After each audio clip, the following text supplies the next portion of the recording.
ලස්සනට ආකර්ශනීයව ඉන්න ඕනම කෙනෙක් කැමතියි. ශරීරයේ ලස්සනට තියාගන්න විවිධ දේවල් කරනවා. විවිධ නිෂ්පාදන භාවිතා කරනවා.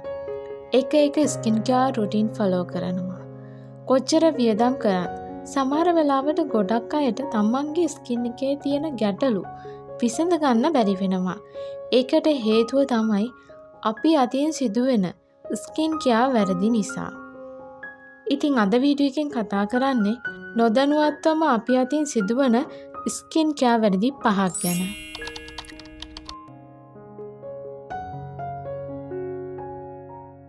ක්ලීන් ස්කින් ඉස් ගුඩ් කියලා හිතලා බොහෝ දෙනෙක් දවසට කිහිප වතාවක් මූණ සෝදනවා.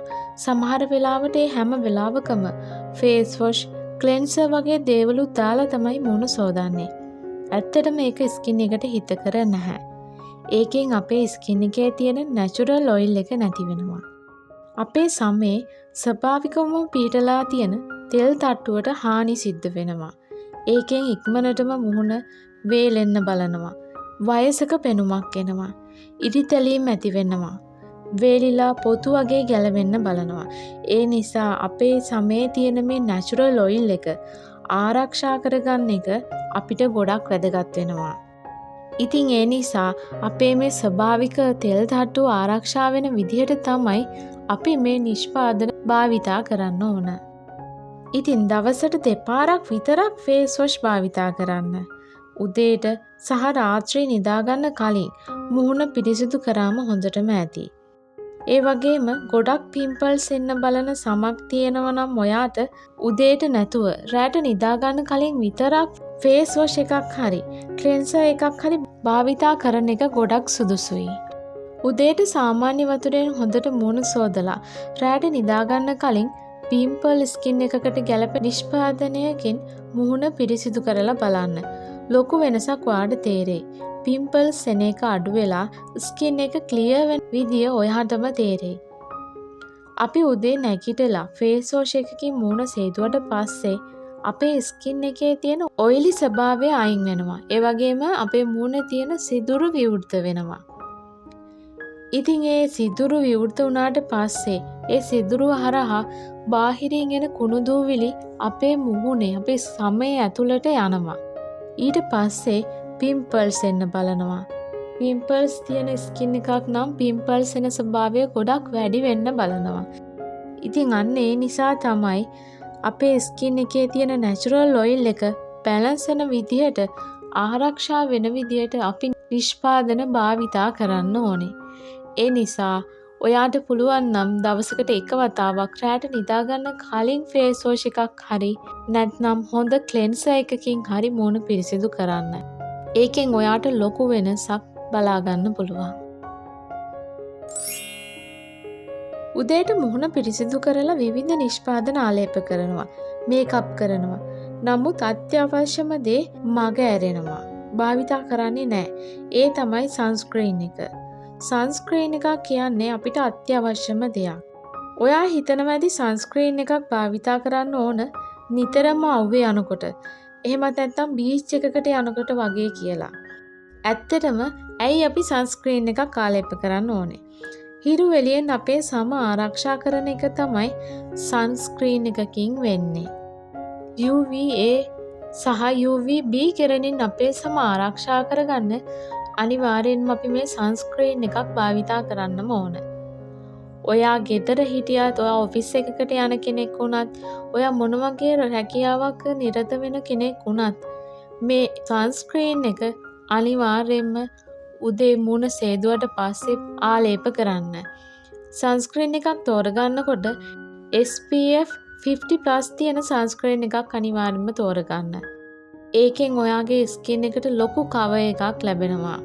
මෝර්නින් රූටින් එකේ අවසාන පියවර විදියට සන්ස්ක්‍රීන් එක ඇප්ලයි කරන්න. ඊට පස්සේ පුළුවන් ඔයාට ඩේලි මේකප් කරන කෙනෙක් නම් මේකප් එක දාගන්න. ඉතින් ඔයා සන්ස්ක්‍රීන් එකක් වගේ රූටින් එකට දාගෙන නැත්නම්, ඔයා මේ වෙනකන් සන්ස්ක්‍රීන් එකක් යූස් කරේ නැත්නම් අද ඉඳලම සන්ස්ක්‍රීන් එකක් ඔයාගේ ඩේලි රූටින් එකට එකතු කරගන්න. විවිධ ස්කින් කෙයාර් රූටින් බලලා ඒවා ෆලෝ කරන්න ගිහින් මුහුණට විවිධ නිෂ්පාදන එකවර ආලේප කරනවා. සෝෂල් මීඩියාවල දකින නිෂ්පාදන අරන් මුහුණේ ආලේප කරන්න ගන්නවා. සමහර වෙලාවට එකම බ්‍රෑන්ඩ් එකේ නෙවෙයි මේ නිෂ්පාදන තියෙන්නේ. බ්‍රෑන්ඩ් දෙකක නිෂ්පාදන එකවර ආලේප කරනවා. ඇත්තට මේක සුදුසු දෙයක් නෙමෙයි. හැම නිෂ්පාදනයකම අඩංගු වෙලා තියෙන්නේ එකම රසායනික ද්‍රව්‍යයන් නෙමෙයි. ඉතින් ඒ වගේ නොගැලපෙන රසායනික ද්‍රව්‍යයන් තියෙන නිෂ්පාදන එකවර මුහුණට ආලේප කරාම ඒ දේවල් එකතු වෙලා අපේ සම මත ප්‍රතික්‍රියා කරනවා. ඒකෙන් අපේ හමට ගොඩක් ඩැමේජ් වෙන්න පුළුවන්. ආසාත්මිකතා ඇති වෙන්න පුළුවන්. ඉතින් ඒ නිසා නිෂ්පාදන තෝරගන්නකොට තමන්ගේ ස්කින් එකට ගැලපෙන නිෂ්පාදන තෝරගන්න. ඒ වගේම ඉක්මනටම ලස්සන වෙන්න සුදු වෙන්න කියලා හිතාගෙන මුහුණට දරා ගන්න බැරි තරම් නිෂ්පාදන ආලේප කරන්න යන්න එපා. නිෂ්පාදන ආලේප කරන ප්‍රමාණයන් වැඩි වුණා කියලා ඔයා බලාපොරොත්තු වෙන රිසල්ට් එකක් ලබා ගන්න බෑ. ඒ නිසා Tamanට ගැළපෙන සිම්පල් ස්කින් කෙයාර් රූටින් එකක් හදාගන්න. අනිත් දේ තමයි අලුතින් නිෂ්පාදනයක් වාගේ රූටින් එකට එකතු කර ගන්නව නම් අනිවාර්යයෙන්ම පැච් ටෙස්ට් එකක් කරලා බලන්න. කන පිටුපස වැලමිට පිටුපස වගේ සෙන්සිටිව් තැනක මුලින්ම ආලේප කරලා පැය 24ක වගේ කාලයක් තියලා තියන්න. ඔයා පාවිච්චි කරන්න යන නිෂ්පාදන ඔයාගේ සමට ගැලපෙනවද කියලා බලන්න පුළුවන් හොඳම ක්‍රමය තමයි මේක. ඒ ඇප්ලයි කරපු තැන කසනව නම්, බිබිලි එනවා නම්, රතු වෙලා වගේ තියෙනවා නම් ඔයාගේ ස්කින් එකට ඒ නිෂ්පාදනය ගැලපෙන්නේ නැහැ. ඒක ඔයාගේ සමට සුදුසු නිෂ්පාදනයක් නෙමෙයි. ඒ නිසා ඔයාගේ සමට සුදුසුද කියන දේ අනිවාර්යයෙන්ම චෙක් කරලා බලන්න. ආලේප කරන්න කලින් ඒ ගැන දැනුවත් වෙලා ඉන්න. ඒ නිසා ඔයාගේ සමට ගැලපෙන නිෂ්පාදන තෝරගෙන සරල රුටින් එකක් හදාගන්න. ඕනම ගැහණු ළමෙක් එළියට යනකොට දැන් අනිවාර්යයෙන්ම සිම්පල් මේකප් එකක් හරි දානවා. දිනපතාම රැකියාවකට යන කෙනෙක් නම් දිනපතාම මේකප් කරන්න පුරුදු වෙලා තියෙනවා. ඉතින් මෙහෙම උදේම දාගන්න මේකප් එක දවස පුරාම අපේ මුහුණේ තියෙනවා. මහන්සි කියලා සමහර වෙලාවට ගොඩක් අය කරන වැරද්දක් තමයි අපි උදේ ඉඳලම දාලා තියෙන මේ මේකප් එක එහෙම් පිටින්ම තියාගෙන රැට නිින්දට යන එක. දවස පුරාම කුණු දූවිලි එකතු වෙච්ච මේකප් එක රෑ එළි වෙනකම් මුහුණේ තියාගෙන නිදා ගන්නවා. මොන තරම් මහන්සි වුණත් මේ වැරද්ද නම් කරන්න එපා. ඒකෙන් අපේ මුහුණේ තියෙන සිදුරු අවහිර වෙලා පිම්පල් එන්න බලනවා.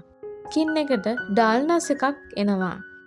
ඉතින් තමන්ගේ මුහුණ ගැන සම ගැන හිතනවා නම් රෑ නිදාගන්න කලින් සමට ගැලපෙන හොඳ ක්ලෙන්සර් එකකින් නැත්තම් හොඳ ෆේස් වොෂ් එකකින් මුහුණ පිරිසිදු කරලා නිදා ගන්න. රෑ පුරාවටම ස්කින් එකට බ්‍රීත් වෙන්න ඉඩ දෙන්න.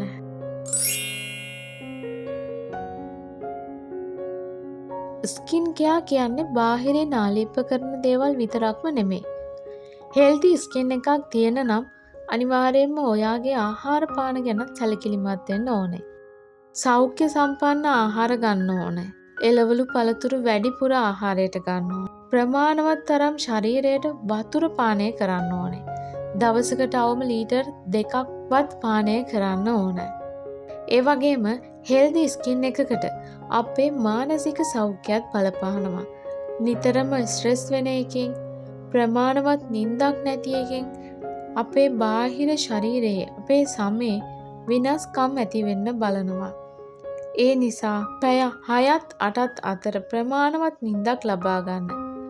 නිතරම මානසික සැහැල්ලුවෙන් ජීවත් වෙන්න.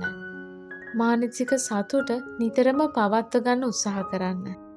ඉතින් මෙන්න මේ කිව්ව වැරදි ඔයත් කරනවා නම් මොන රූටින් එක ෆලෝ කරත් හරියට ප්‍රතිඵල ලබා ගන්න බෑ.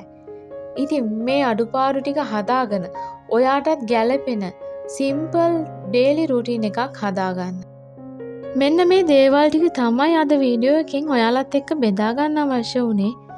ඉතින් අද වීඩියෝ එකෙන් කතා කරපු දේවල් වැදගත් වුණා නම් ලයික් කරන්න, ඒ වගේම ඔයාලට මේ සම්බන්ධයෙන් තියෙන අත්දැකීම කමෙන්ට් කරන්න. ඒ වගේම channel එක subscribe කරලා නැත්නම් channel එක subscribe කරලා දිගටම channel එකත් එක්ක රැඳිලා ඉන්න කියලත් ආදරෙන් මතක් කරනවා.